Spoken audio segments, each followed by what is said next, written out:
परयंक ग्रंथि बंध द्विगुणित भुजगा श्लेष संवीत जानु रंत प्राणावरोध व्युपरत सकल ज्ञान रुद्धेन्द्रियस्य आत्मन्यात्मानमेव व्यपगत करणं पश्यतस्तत्त्वदृष्ट्या शंभोर्वः पातु शून्ये क्षणघटितलयः ब्रह्मलग्नः समाधि पातु वो नीलकण्ठस्य कंठे श्यामाम्बुदोपमः गौरीभुजलता यत्र विद्युल्लेखेव शोभते विद्युल्लेखेव शोभते। प्रिय विद्यार्थियों, स्वागत है आप सभी का। आइए आज हम कक्षा 7 के अंतर्गत समाहित इस अष्टम पाठ को पढ़ने का प्रयास करें। आप सुनिएगा, मैं सुनाऊंगा। इसी प्रकार हमारे बीच की चर्चा एक पाठ का रूप ले लेगी। प्रिय विद्यार्थियों, जिस पाठ को हम पढ़ने जा रहे हैं उसका नाम है हितम मनोहारी च दुर्लभम वचः। संस्कृत वाङ्मय में यह वाक्य बड़ा प्रसिद्ध है, यह सूक्ति है। प्रिय विद्यार्थियों, इस हितम मनोहारी च दुर्लभम वचः, इस वाक्य का अर्थ है कि ऐसे वचन, वचः अर्थात वचन, ऐसे शब्द, ऐसे वचन दुर्लभ है जो मनोहारी भी हो, जो मन को भी अच्छे लगे और हित करने वाली भी हो। बात समझ में नहीं आई? एक बार फिर से सुनते हैं। दुनिया में, इस संसार में ऐसे वचन बड़े दुर्लभ हैं जो अच्छे भी लगे और हमारा हित भी करे। उदाहरण के लिए आप लोग देखिए, जैसे कि मैं आपको कहूं कि बेटा सुबह 8 बजे तक सोया करो, उसके बाद आराम से सो के उठते हो, उसके बाद आराम से खेला करो, खेलने के बाद नहाने की इच्छा हो तो नहाया करो, ना मन करे मत नहाया करो, है ना। जब मन करे भोजन करो, जब मन करे टीवी देखो, वीडियो गेम्स खेलो, फोन चलाओ। ये सारी बातें आपको अच्छी लग रही है ना? लग रही है ना? यदि लग रही है तो ये आपका कल्याण करेगी क्या ये सारी बातें? बिल्कुल भी नहीं। इसका मतलब ये वचन मनोहारी तो है, मन को अच्छे लगने वाले तो हैं, परंतु हितकारी नहीं। इससे आपका हित नहीं होगा। अब जैसे कि मैं कहूंगा कि बेटा एक काम करो, सुबह सुबह 5 बजे उठा करो, व्यायाम किया करो, स्नान किया करो, पूजन किया करो, उसके बाद आप स्वाध्याय किया करो, फिर स्वल्पाहार लेकर के अपने विद्यालय को जाया करो, विद्यालय में पढ़ो, विद्यालय में पढ़ने के बाद आए, भोजन किए, भोजन करने के बाद कुछ देर आप क्रीड़ा इत्यादि करो, फिर आप पढ़ने के लिए बैठ जाओ। अब यह सुबह उठना, फिर व्यायाम करना, पूजन करना, और कितने बजे उठना? सुबह सुबह 4 बजे, 5 बजे। अब सुनने में ये आपके मन को अच्छा लग रहा है? बिल्कुल नहीं लग रहा, परंतु हितकर है यही आपका हित करेंगे। तो यहाँ पर इस वाक्य का अभिप्राय यह है कि ऐसे वाक्य जो हितकर भी हो और मन को हरण भी करे, मन को भी अच्छा लगे और हितकारी भी हो, ऐसे वचन संसार में दुर्लभ हैं। यदि हितकर हैं तो वो आपका कल्याण करेगी, और यदि वचन हितकर है तो निश्चित रूप से वो कठिन शब्दों में होगा, और यदि मन का हरण करने वाले वचन हैं तो वो आपके हितकारी नहीं होंगे, जैसे खेलना कूदना इत्यादि। तो यही इस पाठ के शीर्षक का अभिप्राय है कि हितकारी वचन और मन को अच्छे लगने जो वचन है वो इस संसार में दुर्लभ है।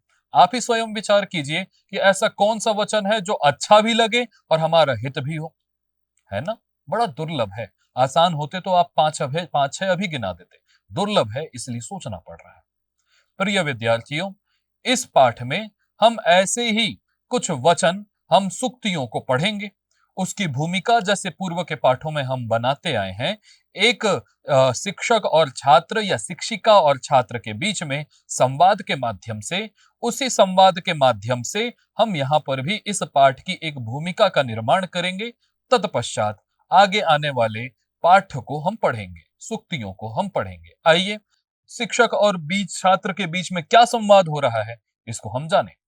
यहाँ पर आप देखिए कि एक शिक्षक आपको दिखाई पड़ रहा है, वे शिक्षक और छात्र हैं, छात्राएं, है ना, छात्रा भी है और छात्र भी है। कुल मिलाकर के बहुत सारे यहाँ पर विद्यार्थी हैं, है ना।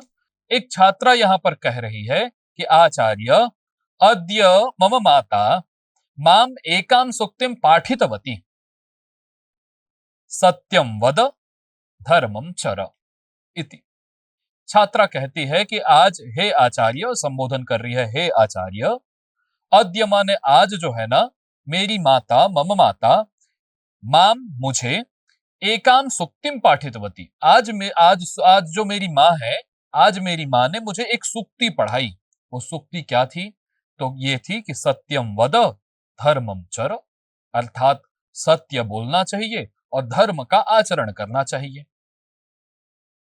इसी बात में जब आप ध्यान से इस वाक्य को देखेंगे तो एक शब्द इसने कहा, इस छात्रा ने, सुक्ति। आज मेरी माँ ने क्या पढ़ाया? सुक्ति को पढ़ाया। दूसरी छात्रा पूछ पड़ी, आचार्य सुक्ति ही इत्युक्ते कः अभिप्रायः? आचार्य, ये सुक्ति से क्या अभिप्राय है? ये सुक्ति क्यों होती है? सुक्ति से हम क्या जानना चाहते हैं? आप जरा बताइए, सुक्ति से हम क्या समझें? आचार्य ने कहा कि देखिए, सुक्ति ही इत्युक्ते सुंदरम वचनम। सुक्ति का अभिप्राय होता है सुंदर वचन, अर्थात अच्छे वचन जो होते हैं ना, उसको हम सुउक्ति, उक्ति माने वचन और सु माने अच्छे वचन, तो सुंदर वचन को हम सुक्ति कहते हैं। जीवन मूल्यानि निहितानि भवन्ति सुक्तिषु, अर्थात सुक्तियों में जीवन के मूल्य, हमें जीवन में क्या करना चाहिए, क्या नहीं करना चाहिए, कैसे कार्य को आगे बढ़ाना चाहिए, कहाँ कार्य को विराम कर देना चाहिए, क्या करने से हमारे धर्म में, हमारे पुण्य में वृद्धि होगी, क्या करने से हम पाप के भागीदारी होंगे, एक मानव का कर्तव्य क्या होता है, इत्यादि सारी बातें हमें सुक्तियों में प्राप्त होती है। या हम ये कह सकते हैं, ये सारी ही बातें हमें जहां प्राप्त हो, जिन वचनों में प्राप्त हो, वह सुक्ति कहलाती है। अस्तु, आगे देखते हैं। इतने में एक छात्र कहता है कि महोदय, सुक्तयः अस्मान् सन्मार्गं प्रति नयन्ति इति अहम श्रुतवान। हे महोदय, इति अहम श्रुतवान, ऐसा मैंने सुना है कि सुक्तयः, जो सुक्तियां होती हैं, अस्मान वे हमको सन्मार्गम प्रति नयन्ति, अर्थात कि जो ये सुक्तियां होती है ना, वो हमको सतमार्ग की ओर हमको लेके जाती है, अच्छे कार्य करने के लिए प्रेरित करती है, इत्यादि। आचार्य ने कहा, सत्यम सुक्तयः जीवने अस्माकं मार्गदर्शनं कुर्वन्ति। संस्कृत साहित्ये सुक्तीनां भांडागारः अस्ति। कहते हैं कि आपने सत्य कहा।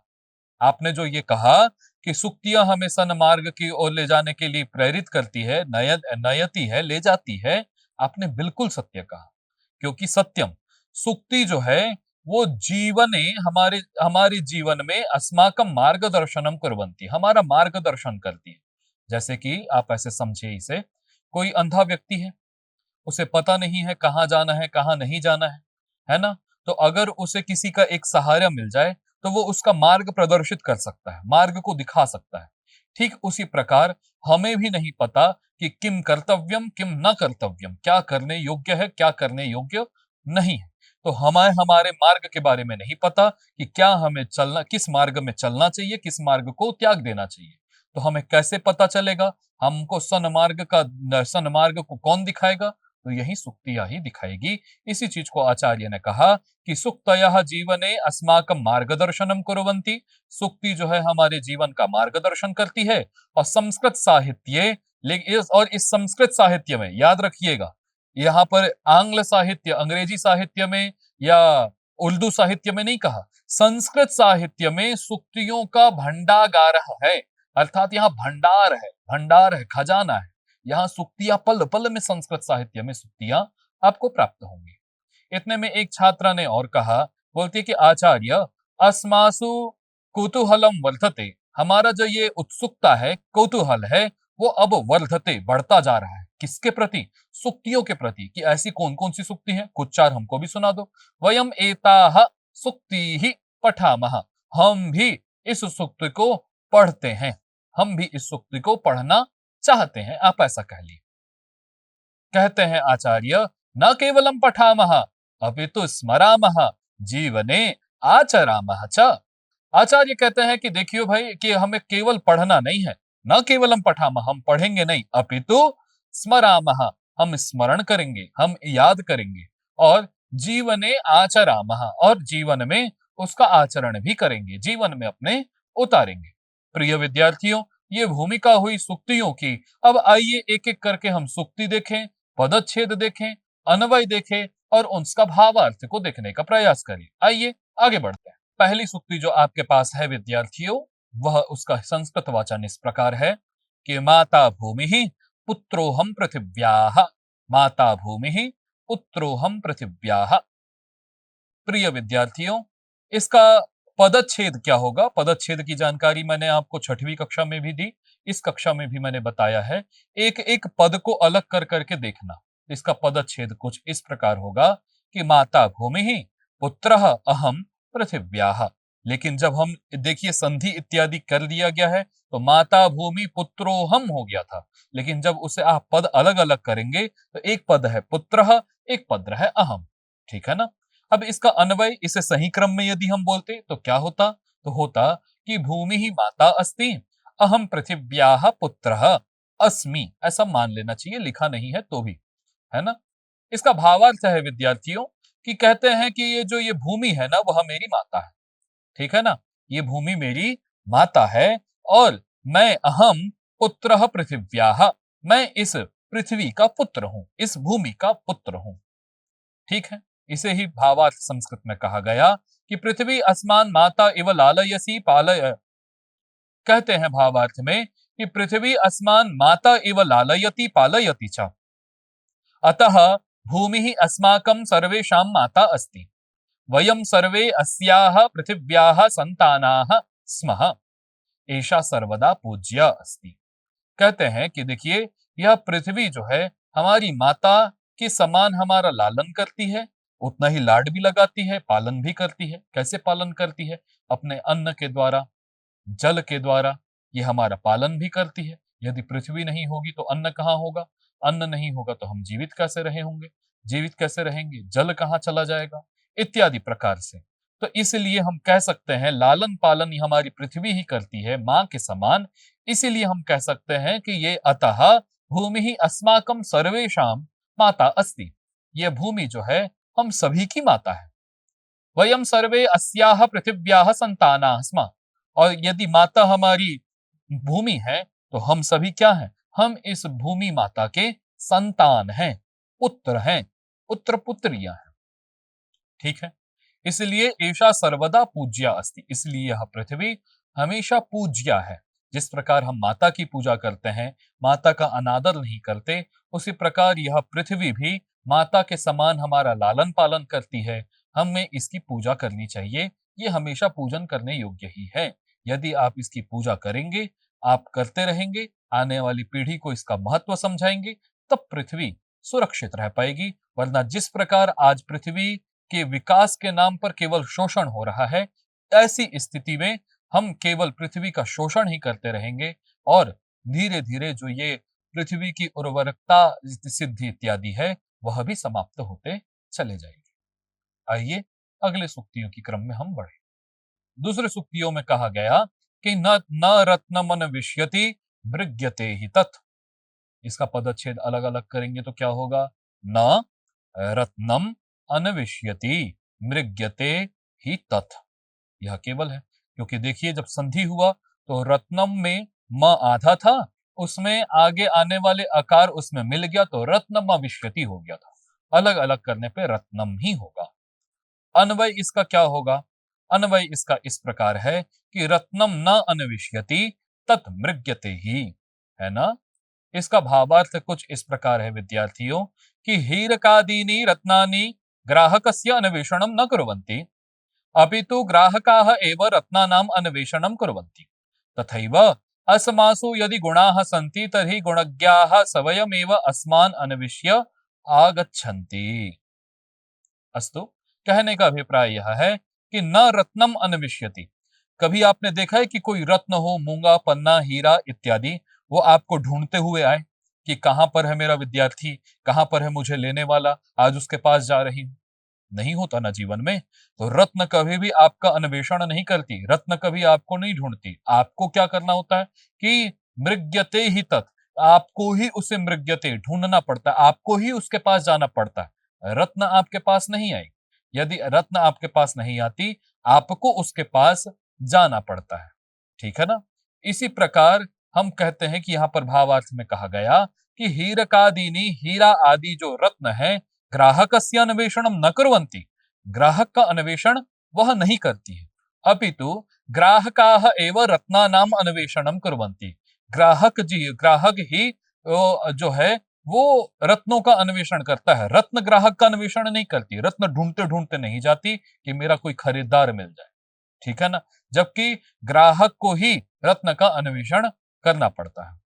ठीक उसी प्रकार कहने का अभिप्राय यह है कि तथैव अस्मासु यदि गुणाः सन्ति, यदि हमारे अंदर गुण है तो हमको गुणज्ञाः स्वयमेव अस्मान् अन्विष्य आगच्छन्ति, तो हमारे अंदर यदि गुण है तो गुण को जानने वाले लोग हमको ढूंढते हुए स्वयं आ जाएंगे, हमको नहीं जानना पड़ेगा। जैसे कि आप सत्य बोलते हैं, आप सुबह उठते हैं, अब आप कहें कि ये गुण है तो गुण को ढूंढते ढूंढते अच्छे व्यक्ति आपके पास स्वयं आ जाएंगे, आपको नहीं जानना पड़ता। मतलब कहने का अभिप्राय गुण को नहीं ढूंढना पड़ता, गुण को ढूंढते हुए गुणज्ञ लोग स्वयं आ जाते हैं, ठीक है। इसी प्रकार गुण होना चाहिए, गुण को प्रसिद्ध होने में कोई भी रोक नहीं सकता, यह इसका अभिप्राय है। निश्चित रूप से आपको समझ में आया होगा। आइए देखते हैं अगली सूक्ति को। अगली सूक्ति में कहा गया विद्यार्थियों कि शरीर मात्यम खलु धर्म साधनम, ये कहा गया। इसका पदच्छेद किसी कुछ इस प्रकार होगा कि शरीरम आद्यम खलु धर्म साधनम, है ना, इसको सही क्रम में जमाएंगे तो भी यही है, शरीरम खलु आद्यम धर्म साधनम। क्लियर है। कहने का यहां पर कहते हैं कि देखिए कोई भी कार्य करना है तो उसके लिए साधन की आवश्यकता होती है।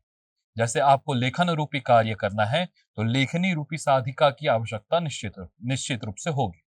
यदि आपको आपको कहीं जाने का कार्य करना है तो आपको पैर रूपी साधन की आवश्यकता है, आपको देखने का कार्य करना है तो दृष्टि रूपी साधन की आवश्यकता है।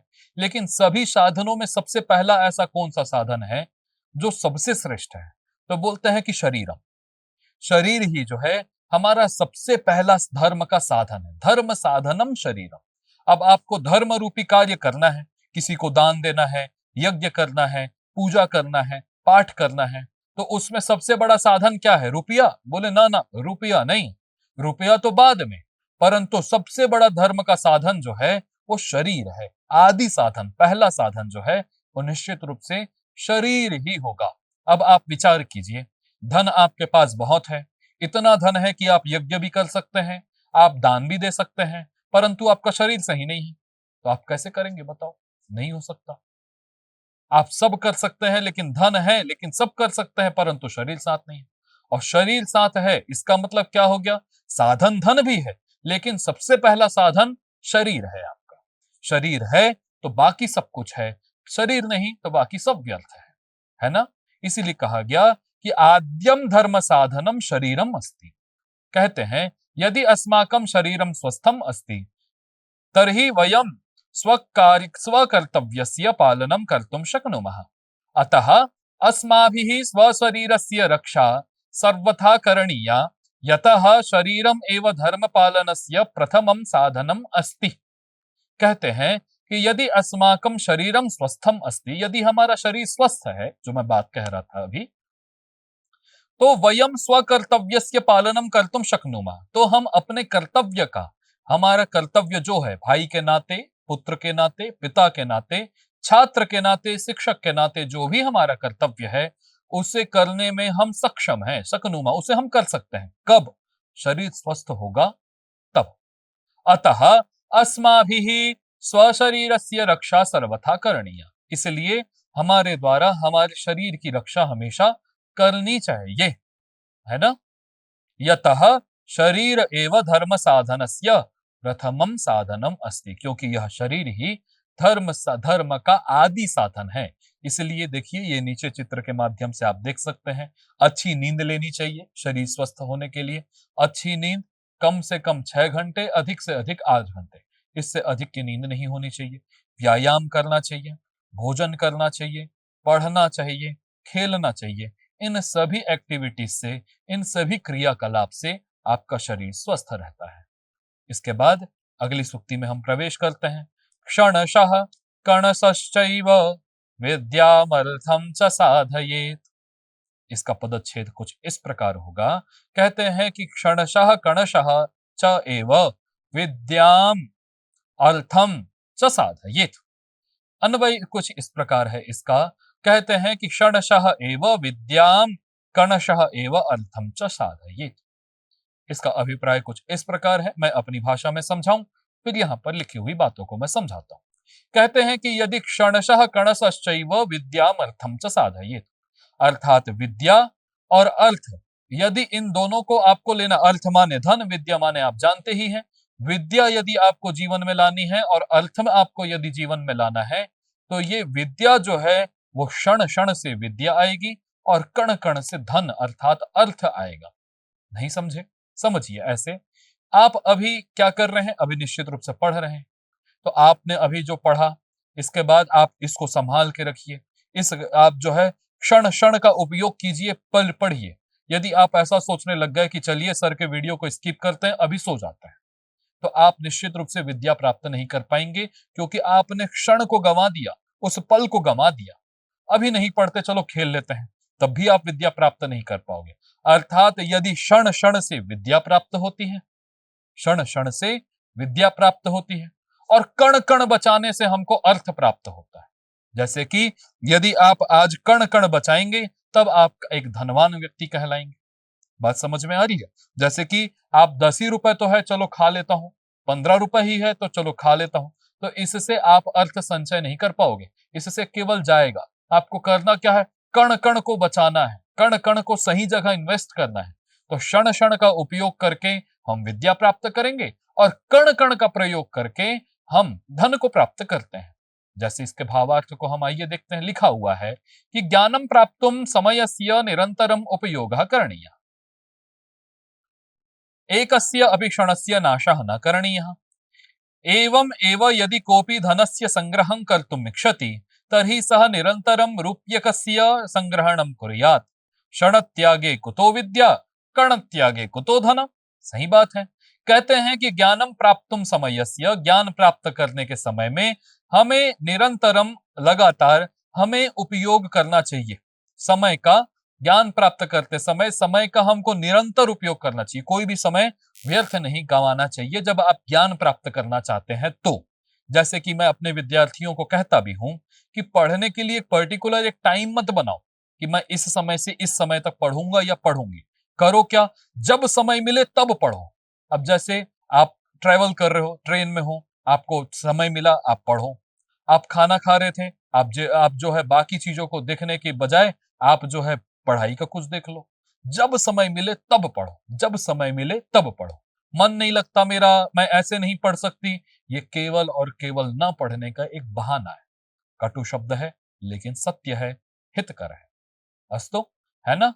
तो आप क्या करो, एकस्य अपि क्षणस्य नाशः न करणीयः। एक भी समय का हमें नाश नहीं करना चाहिए, क्योंकि आप क्षण का उपयोग करेंगे तो विद्या आएगी। इसी प्रकार एवं एव यदि कोपी धनस्य संग्रहं कर्तुम इच्छति, इसी प्रकार यदि कोई व्यक्ति है जो धन का संग्रह करना चाहता है ना, तर्हि सह निरंतरम रूप्यकस्य संग्रहणम कुर्यात्।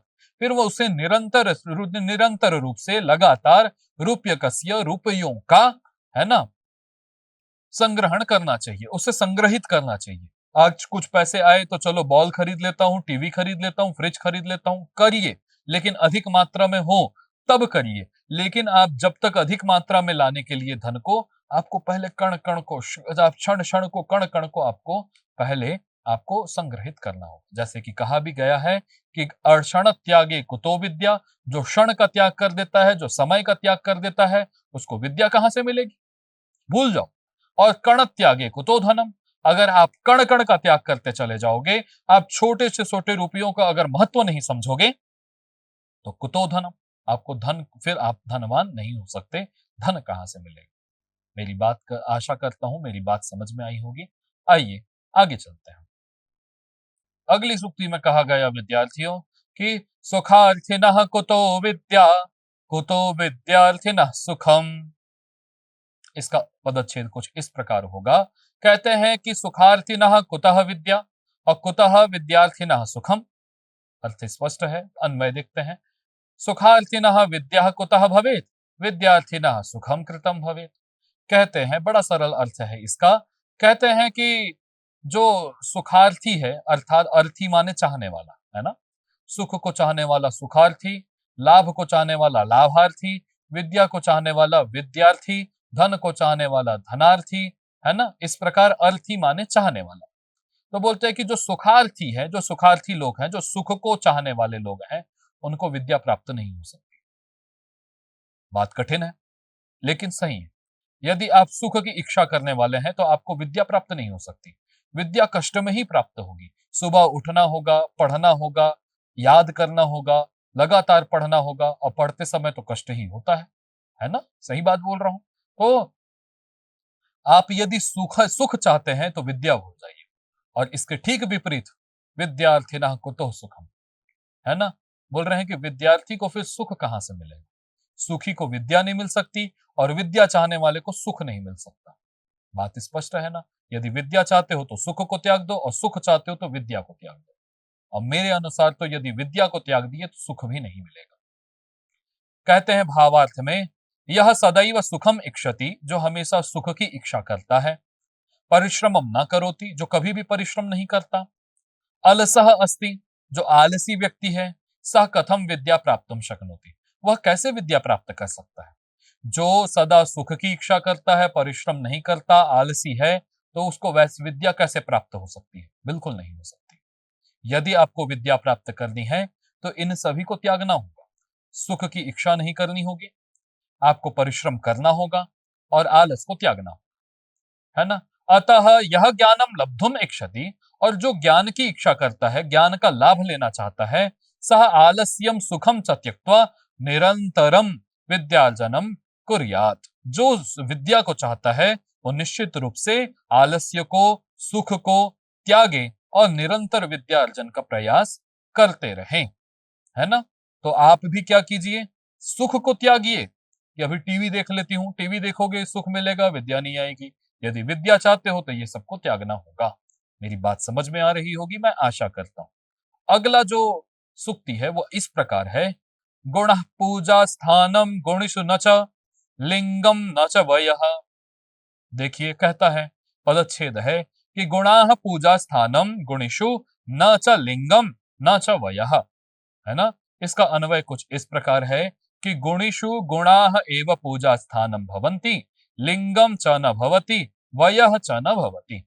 कहते हैं यहां पर विद्यार्थियों कि पूजा का स्थान क्या है, हमें पूजा किसकी करनी चाहिए, पूजा ऐसा क्या करें कि लोग हमारी पूजा करना चालू कर दें। तो कहते हैं कि गुणा, आपके गुण ही आपको पूजनीय बनाते हैं, और आपके दुर्गुण ही आपको अपमान करने योग्य बनाते हैं। यदि आपका अपमान होता है तो आपके गुण के कारण, आपकी पूजा होती तो आपके गुण के कारण। तो कहे कि गुणाः पूजा स्थानम गुणेषु, अर्थात गुणवान व्यक्तियों में गुण ही उनका पूजा का स्थान है, ना तो लिंगम, ना च लिंगम। लिंग अर्थात स्त्रीलिंग या पुल्लिंग, यह स्त्री है इसलिए मुझे इसकी पूजा करनी चाहिए, ये पुल्लिंग है या पुरुष है इसलिए इसकी पूजा करनी चाहिए। ऐसा नहीं होता कि स्त्री है तो पूजा करूं। लिंग देख करके पूजा नहीं की जाती कि ये स्त्री है तो पूजनीय है और ये पुरुष है तो पूजनीय है, ऐसा नहीं। ना च वयः, वयः माने उम्र, उम्र देख करके भी पूजा नहीं होती। अब बड़ा सा बड़ा व्यक्ति है, आप सम्मान में पैर तो पढ़ लेते हो कि यार ये 60 साल के थे, लेकिन ज्ञान उनको नाम मात्र भी नहीं था, तो आप पीठ पीछे क्या बोलोगे, प्रणाम कर लिया, लेकिन प्रणाम करने योग्य थे नहीं ये, है ना। गुण इनके देख रहे हो, शराब पीते हैं, मदिरा पान करते हैं, चोरी करते हैं। मैं कर तो लिया लेकिन मेरी इच्छा नहीं थी, तो आपने उनके गुणों को देख करके आपकी इच्छा नहीं हुई। परंतु एक छोटा सा बालक है और वो बस सुबह सुबह उठता है, गीता का पाठ करता है, स्वस्ति वाचन करता है, संध्या करता है, तो उसके गुण ऐसे हैं कि आपको स्वयं उसका पूजा करने के लिए आप उत्सुक हो जाएंगे कि यार ये तो पूजा करने योग्य है। क्यों? क्योंकि उसके गुण वैसे थे। और आप 60 वर्ष के व्यक्ति की पूजा क्यों नहीं कर रहे? क्योंकि वो बड़ा तो है लेकिन वो पूजनीय नहीं। तो गुण पूजा का स्थान होता है, गुण के कारण ही हम किसी की पूजा करते हैं। ना तो हम लिंग देख करके पूजा करते हैं कि ये स्त्री थी कि पुरुष थी, पूजा कर दूं, ना उम्र देख करके। बात समझ में आ गई? उम्र देख करके भी पूजा नहीं होती, ठीक है।